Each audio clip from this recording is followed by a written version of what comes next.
Selamat bertemu kembali di semester 2 dengan pelajaran kimia.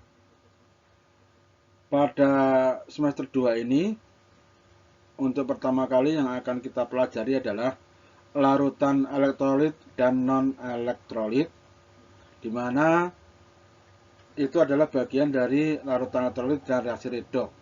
Ya, baru nanti setelah larutan elektrolit selesai, kita ke reaksi redoks. Oke, sebelum kita bicara lebih lanjut, apa sih larutan itu? Misalkan dalam segelas air, ini sudah pada tentu kalau isinya air dengan gula adalah larutan gula, ya, larutan gula. Sehingga apa definisi daripada larutan?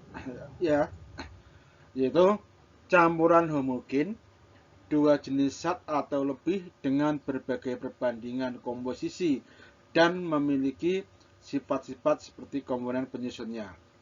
Jadi yang dinamakan larutan itu kata kuncinya adalah campuran yang homogen, ya, campuran yang merata. Kalau tidak merata, berarti dia bukan campuran. Mungkin suspensi, mungkin koloid, ya kan? Oke, selanjutnya penggolongan larutan. Berdasarkan daya hantar listrik, larutan terbagi menjadi dua, yaitu larutan elektrolit, yaitu larutan yang dapat mengantarkan arus listrik, dan larutan non-elektrolit yang tidak dapat menghantarkan arus listrik. Nah, larutan elektrolit itu ada elektrolit kuat, ada elektrolit lemah. Oke, selanjutnya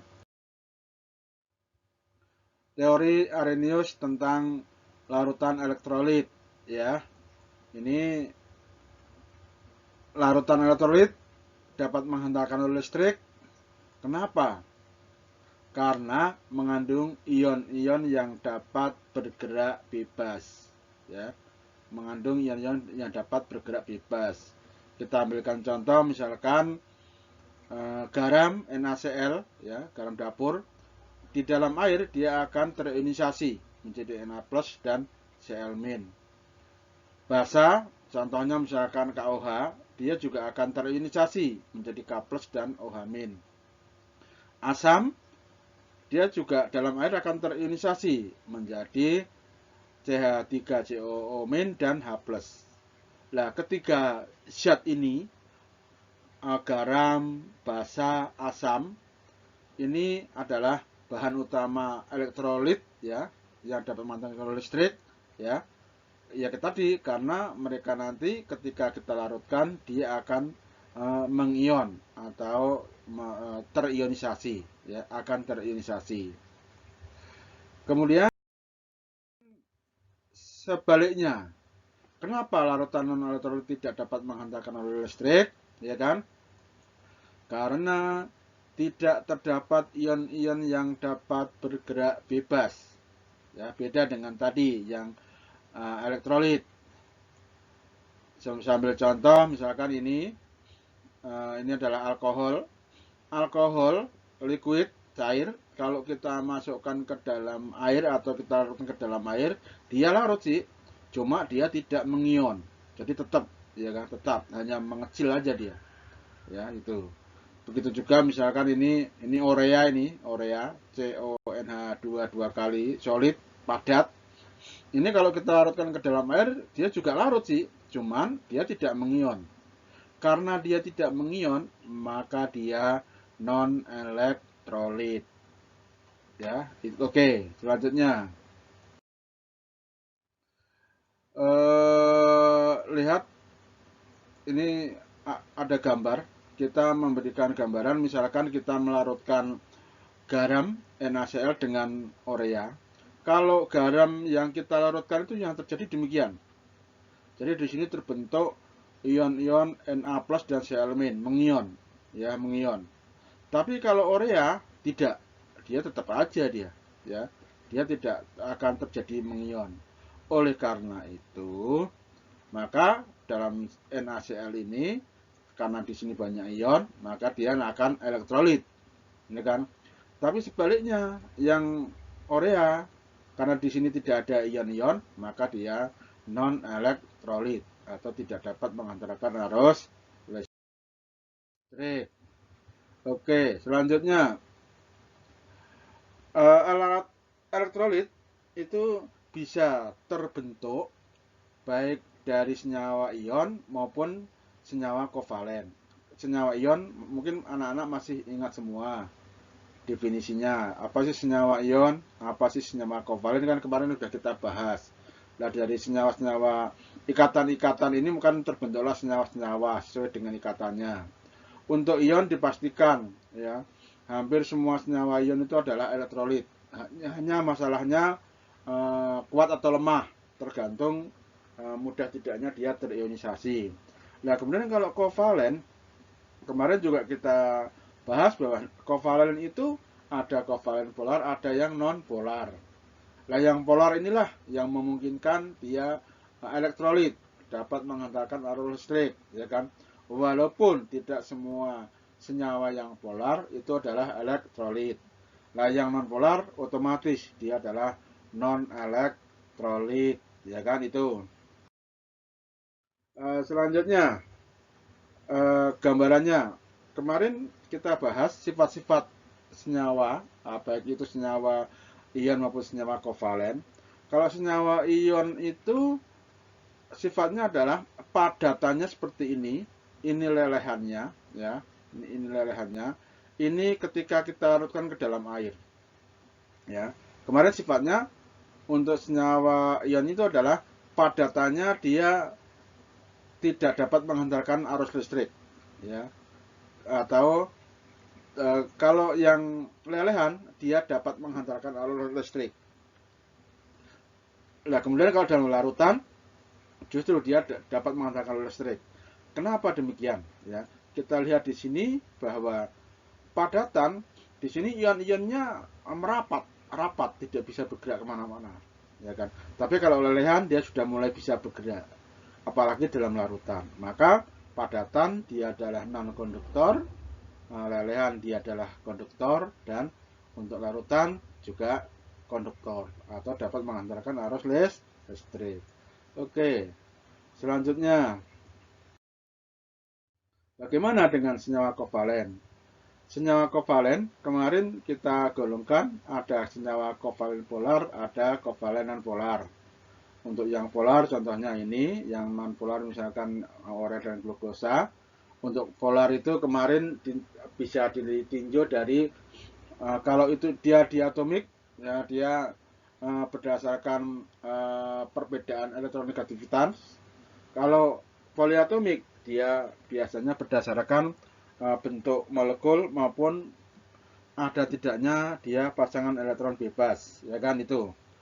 Nah, kemudian dari kondisi yang ada ini kita lihat bahwa untuk senyawa kovalen, ya, senyawa kovalen padatan itu semuanya adalah non konduktor, ya, non konduktor.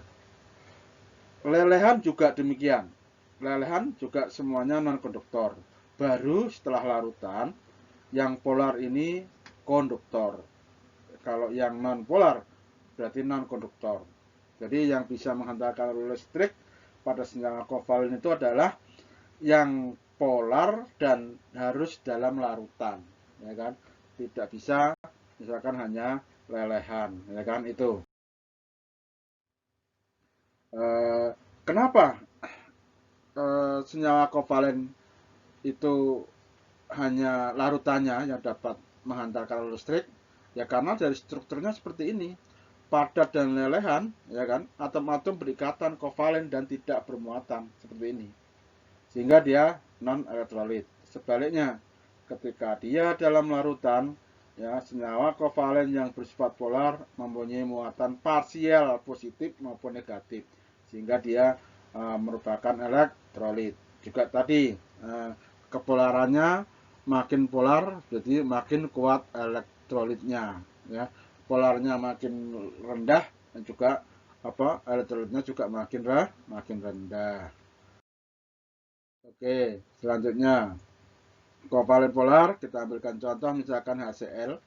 HCl itu di dalam air nanti akan seperti ini.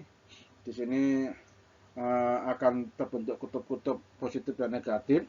Yang sangat elektronegatif dia akan membentuk dipol negatif, sebaliknya elektron ketarik ke yang elektronegatif sehingga dia seolah bermuatan positif.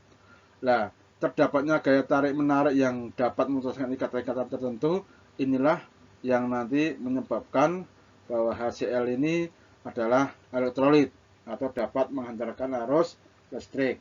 Nah, di sini yang perlu diperhatikan, tidak semua senyawa kovalen polar tergolong elektrolit, ya. Sehingga nanti kita kaji mana yang elektrolit, mana yang non elektrolit. Oke. Selanjutnya adalah elektrolit kuat dan elektrolit lemah. Jadi kekuatan elektrolit itu ditentukan oleh apa yang dinamakan dengan derajat ionisasi yang dilambangkan dengan alfa, yaitu perbandingan antara jumlah zat yang mengion dengan jumlah zat yang dilarutkan. Nilainya adalah antara 0 sampai 1. Jadi semakin besar maka elektrolit akan semakin kuat. Artinya bahwa zat tersebut mudah sekali mengion, ya, mudah terionisasi. Sebaliknya yang mendekati 0 berarti elektrolitnya juga semakin lemah, ya kan, semakin lemah. Dari sini bisa kita lihat untuk elektrolit kuat sebagian besar semua molekul terionisasi, ya kan, sebagian besar atau semua molekul terionisasi sehingga alfanya mendekati 1. Nah, untuk elektrolit lemah hanya sedikit molekul yang terionisasi, alfanya mendekati 0, tapi tetap dia elektrolit walaupun lemah. Nah, kalau yang non elektrolit tidak ada molekul yang terionisasi atau alfa sama dengan 0, ya kan. Jadi kekuatan elektrolit ditentukan oleh derajat ionisasinya. Semakin sempurna mengionnya maka akan semakin kuat sifat elektrolitnya.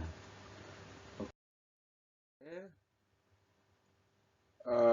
Penggolongan beberapa larutan ini yang juga harus diketahui. Jadi larutan itu kalau kita lihat ada elektrolit kuat, ada elektrolit lemah, ada non elektrolit.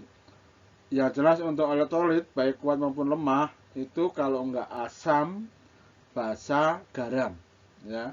Jadi bisa dipastikan asam, basa, garam itu pasti elektrolit walaupun itu elektrolit lemah, ya kan itu. Selain itu dia adalah non elektrolit. Jadi misalkan ini untuk yang kuat, garam dapur itu termasuk asam kuat, ya. Asam sulfat, asam klorida, BaOH, KOH. Nah, yang asam lemah ini termasuk diantaranya asam cuka, asam klorida, asam nitrit, ya kan. Kemudian aluminium hidroksida, amonia, ini adalah elektrolit yang lemah. Nah, kemudian untuk yang non elektrolit ini misalkan urea, ini beberapa alkohol, ini metanol dan etanol, glukosa, sukrosa, ini juga gula-gula, ini adalah non elektrolit, ya, non elektrolit karena dia tidak bisa mengion tadi. Oke. Selanjutnya adalah uji daya hantar listrik. Anak-anak bisa menguji daya antar listrik atau anak-anak bisa menguji larutan-larutan yang ada di rumah kita itu elektrolit atau tidak, elektrolit kuat atau lemah, elektrolit atau non elektrolit. Kalian bisa menggunakan rangkaian percobaan seperti ini. Gampang sekali anak-anak, gampang sekali. Kita lihat di sini rangkaiannya. Ini adalah sumber arus, bisa baterai, bisa akumulator, ya kan.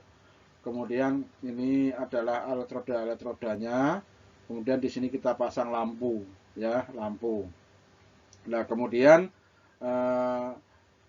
ini adalah misalkan gelas, kita isi dengan larutan. Larutannya apa saja silahkan nanti dicoba, ya. Mungkin di rumah ada garam dapur, coba garam. Ya, kemudian ada gula dicoba, ada sirup dicoba, atau barangkali air keran, ya, air apa, silakan nanti dicoba, ya, silakan nanti dicoba. Ini gampang sekali nih untuk uji larutan diantar listrik ini. Skemanya hanya seperti ini, ya. Terus kemudian eh, ini anak-anak apa itu ciri-ciri elektrolit kuat, lemah maupun non elektrolit, ya. Nanti kalau kalian mencoba, ya, yaitu kalau elektrolit kuat itu lampu terang, ya, lampu terang. Kemudian banyak gelembung di elektrodanya, banyak gelembung udara, ya. Dan ini listrik nanti ini adalah menghasilkan listrik yang kuat. Kalau elektrolit lemah itu lampunya redup, bahkan nggak nyala lampunya, bahkan nggak nyala. Jadi kalau lampu nggak nyala tapi ada gelembung, itu tetap elektrolit dia, hanya dia lemah, mengantarkan listriknya lah lemah. Nah, kemudian untuk yang non elektrolit ini lampu tidak menyala, gelembung pun tidak ada, ya kan? Itu untuk membedakan elektrolit kuat, lemah, dan non elektrolit gampang seperti itu. Sehingga nanti anak-anak silakan nanti dicoba di rumah kayak apa bahan-bahan yang ada di rumah kalian, ya. Oke, mungkin itu. Nah, ini untuk kuis. Silahkan saja dipikirkan, jelaskan apa yang dimaksud elektrolit kuat, elektrolit lemah, dan non elektrolit. Kemudian dari data ini kalian coba kelompokkan ke dalam larutan elektrolit kuat, lemah maupun non elektrolit, dicoba, ya kan itu. Oke, itu mungkin dari kami. Eh, Terima kasih. Kata-kata mutiara yang perlu dipahami anak-anak, kebanggaan kita yang terbesar bukan karena tidak pernah gagal, tetapi bangkit kembali setiap kita jatuh. Confucius, ya kan. Oke, terima kasih. Assalamualaikum warahmatullahi wabarakatuh.